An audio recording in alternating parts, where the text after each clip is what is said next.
Roger's freefall can be modeled as a dE. If we consider the forces acting on Roger, we see that gravity pulls him downwards and air resistance pushes up on him. Using Newton's second law, we can write F equals ma and substitute the forces into the equation. A can be written as dB dt, giving us a differential equation for V. Now we write the dE in normal form. Let's classify the dE. It is first order, linear, autonomous, and forced. Knowing these, we can solve the dE using the integrating factor method. Let's define our coefficient functions p of t and q of t. Our integrating factor mu is e to the k over m times t. Next, we multiply the entire dE by mu. Rewrite the left-hand side as a total derivative, and integrate both sides with respect to t. Finally, solve for v to obtain the general solution. Now that we have our solution, let's define our constants and initial condition. We can use the initial condition to solve for c. After some simple algebra, our final solution becomes v equals 5 minus 5e to the minus 2t.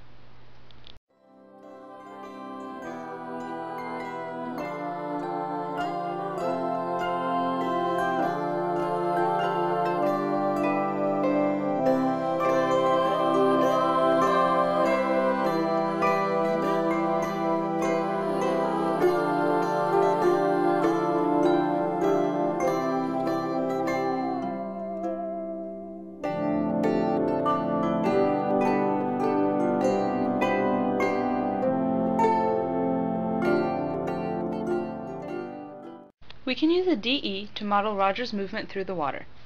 As he swims, he experiences a drag force proportional to his velocity in a direction opposite his motion.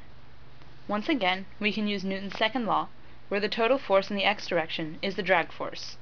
The drag force is negative because it acts opposite Roger's direction of motion. Now, let's classify the dE.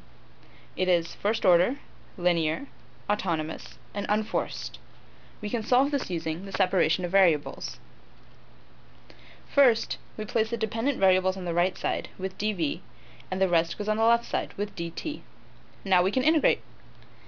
Now let's solve for v.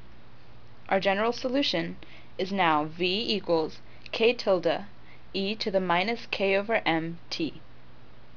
Let's define our constants and initial condition.